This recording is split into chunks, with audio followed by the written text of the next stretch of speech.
साथ ही आपको बता दें कि आज महामना पंडित मदन मोहन मालवीय की 162वीं जयंती के अवसर पर प्रधानमंत्री नरेंद्र मोदी आज शाम नई दिल्ली में आयोजित एक कार्यक्रम में पंडित मदन मोहन मालवीय की संकलित रचनाओं की 11 खंडों की प्रथम श्रृंखला का विमोचन करेंगे।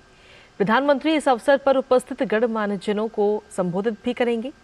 अमृतकाल में प्रधानमंत्री का ये दृष्टिकोण रहा है कि राष्ट्र की सेवा में अमूल्य योगदान देने वाले स्वतंत्रता सेनानियों को उचित सम्मान दिया जाए। पंडित मदन मोहन मालवीय की संकलित रचनाओं का विमोचन इसी दिशा में एक सराहनीय प्रयास है।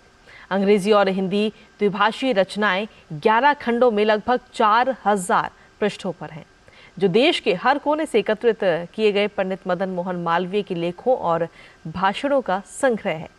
इन पुस्तकों का प्रकाशन सूचना एवं प्रसारण मंत्रालय के अधीनस्थ प्रकाशन प्रभाग द्वारा किया गया है। अब महामना की जीवनी पर पेश है हमारी ये खास रिपोर्ट। मोहन मालवीय की 162वीं जयंती मनाई जा रही है। उनका जन्म 25 दिसंबर 1861 को उत्तर प्रदेश के इलाहाबाद में हुआ था।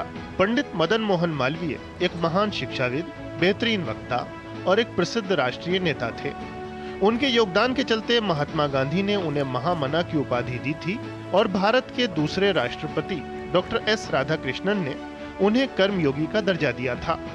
उन्होंने स्वतंत्रता संग्राम के आंदोलनों और आर्थिक व सामाजिक विकास से जुड़ी विभिन्न गतिविधियों में हिस्सा लिया। वो गोपाल कृष्ण गोखले और बाल गंगाधर तिलक दोनों के ही अनुयायी थे। इसी वजह से उन्हें आजादी की लड़ाई के दौरान उदारवादी और राष्ट्रवादी दोनों विचारधाराओं का नेता माना जाता है। उन्होंने महात्मा गांधी के नमक सत्याग्रह और सविनय अवज्ञा आंदोलन में जमकर हिस्सा लिया। इन आंदोलनों में उनकी इसी सक्रियता की वजह से वो गिरफ्तार भी हुए। उन्हें 1909, 1918, 1932 और 1933 में कांग्रेस कमेटी का अध्यक्ष चुना गया। पंडित मदन मोहन मालवीय एक सफल समाज सुधारक और नीति निर्माता थे। उनको गिरमिटिया मजदूरी प्रथा को समाप्त करने में उनकी भूमिका के लिए भी याद किया जाता है।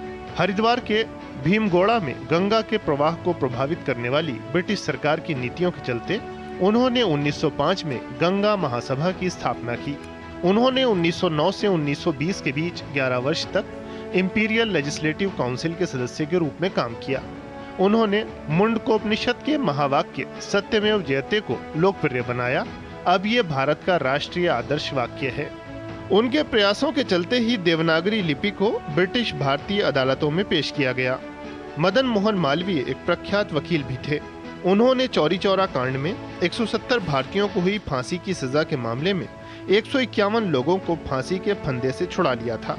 उन्होंने 1915 में हिंदू महासभा की स्थापना में भी महत्वपूर्ण भूमिका निभाई थी। इसके बाद 1916 में मदन मोहन मालवीय ने बनारस हिंदू विश्वविद्यालय की स्थापना की। एक पत्रकार के रूप में वो हिंदुस्तान और इंडियन यूनियन जैसे समाचार पत्रों के संपादक रहे। उन्होंने अभ्युदय, मर्यादा और लीडर जैसी पत्र पत्रिकाओं की शुरुआत भी की। 12 नवंबर 1946 को 84 वर्ष की आयु में पंडित मदन मोहन मालवीय का निधन हो गया। 2014 में उन्हें देश के सर्वोच्च नागरिक सम्मान भारत रत्न से सम्मानित किया गया। 2016 में भारतीय रेलवे ने पंडित मदन मोहन मालवीय के सम्मान में वाराणसी नई दिल्ली महामना एक्सप्रेस की शुरुआत की। Bureau report, DD news.